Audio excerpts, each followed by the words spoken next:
9월 3일 화요일 스타트 브리핑 시작합니다. 먼저 중앙일보입니다. 집마다 한 달에 여유 있게 쓸 수 있는 돈 얼마나 될까요? 100만 원 선이 위태위태하다고 합니다. 2년 넘게 이어지는 고물가 고금리가 그 배경이란 분석입니다. 네, 월급이 오른다고 해도 월급만 오르나요? 물가 상승률도 같이 함께 오르죠. 실질적으로 버는 돈은 사실상 제자리 걸음인데 의식주나 이자 비용 등 나가는 돈은 늘고 저축하거나 쓸 수 있는 돈은 줄어드는 겁니다. 가계의 실질 흑자액, 그러니까 가계가 실질적으로 매달 남기는 여윳돈을 말하는데 8개 분기 연속 감소하고 있습니다. 올 2분기 가계 실질 흑자액은 100만 9,456원, 100만 원을 턱걸이로 넘겼습니다. 내수 경기가 지지부진한 것도 가계 여윳돈이 줄어드는 것과 엮여 있다는 풀이가 나오는데요. 금리 인하도 빨라야 10월로 예상되죠. 하반기 경제도 생각보다 위축될 거란 전망이 나오고 있습니다. 다음 조선일보입니다. 고물가에도 커피 없인 못 사는 분들이 많죠. 한동안 저렴한 커피 매장들이 고물가 시대를 견디는 소비자들을 사로잡았는데 이젠 이들을 위협하는 초저가 커피 업체들도 등장했습니다. 네, 먼저 서울 종로의 한 건물을 보실까요? 노란 간판 저가 삼총사라고 불리는 업체들이 나란히 한 건물에 입점해 있습니다.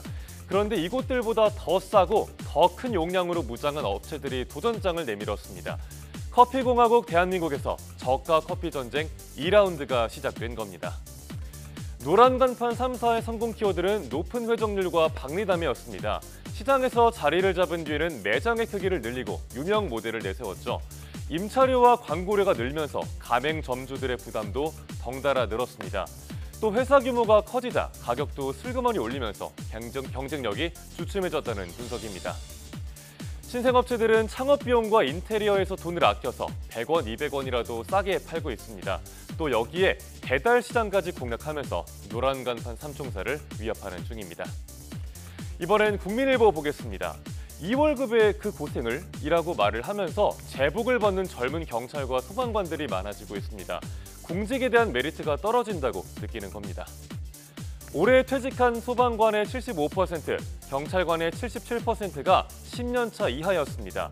10년차 이하 경찰관 의원 면직자 수는 1년 사이에 155명에서 301명, 그러니까 2배 가까이 늘은 겁니다. 공직을 떠나는 젊은 공무원들이 늘면서 공무원 기피 현상이란 말까지 나왔죠. 공무원 기피 현상은 경찰, 소방, 공채 경쟁률에서도 나타납니다. 올해 상반기 남자 순경 공채 경쟁률은 9.9대 1, 20년 만에 한 자릿수로 떨어졌습니다. 저연차 경찰 소방관들의 퇴사 러시가 치안 공백과 안전 문제로 이어질 수 있다는 우려가 나오는데요. 이들에게 정당한 보상이 주어져야 선호도도 높아질 거라는 전문가의 말도 신문은 함께 실었습니다. 시민을 위해서 목숨 내놓고 늘 열심히 일하시는 경찰, 소방 공무원 여러분, 파이팅입니다. 이어서 한국일보입니다.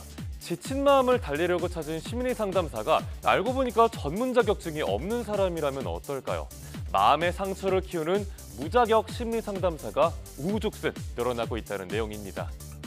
약물 없이 조현병 치료라든가 부부고부 갈등 해결, SNS에 심리 상담을 검색하면 이런 각종 홍보 문구들이 뜹니다. 하지만 정작 공신력을 갖춘 상담사는 만나기 어려운 게 현실입니다. 상담이라는 이름으로 등록된 민간 자격증만 무려 3,500개에 달합니다. 교육 내용의 전문성 등 별도 요건을 충족할 필요가 없기 때문입니다. 자격증 발급기관이 정부에 신고만 하면 되고요. 상담센터도 사업자 등록만 하면 누구나 열 수 있습니다. 게다가 상담사가 어떤 자격증을 취득했는지 공시할 의무도 없습니다.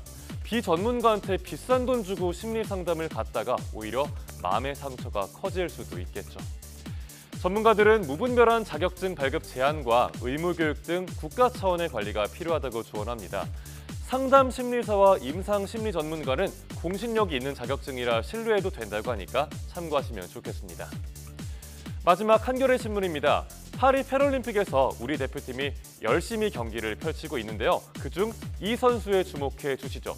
두 팔 없는 철인이라고 불리는 김황태 선수입니다. 트라이애슬론 철인 3종을 완주했습니다. 최종 기록은 10위, 두 팔이 없기 때문에 수영에서 불리한 조건이었고요. 사이클 종목에선 보조 의수가 말썽이었다고 합니다. 하지만 김황태 선수는 10년 동안 꿈꿨던 패럴림픽 출전을 이뤘다면서 기뻐했습니다. 특히 가족과 아내를 향한 애틋한 인터뷰 내용이 굉장히 감동적이었습니다. 다치기 전부터 다친 후 그리고 앞으로도 팔과 손이 돼주는 아내를 존경하고 또 너무 많이 사랑한다면서 사랑꾼의 모습도 보여줬습니다. 자신에게도 100점 만점에 200점을 주고 싶다면서 웃었고요. 24년 전 고압선 감전사고로 두 팔을 잃은 중증 장애인이지만 극한의 운동에 도전해서 완주까지 해낸 김영태 선수. 자신을 모티브로 삼아서 장애인분들이 좌절하지 마시고 밖으로 나오면 좋겠다는 말을 남겼습니다. 그의 완주엔 감동이 있다는 찬사를 보내고 싶네요. 9월 3일 아침 신문 살펴봤습니다. 지금까지 스타트 브리핑이었습니다.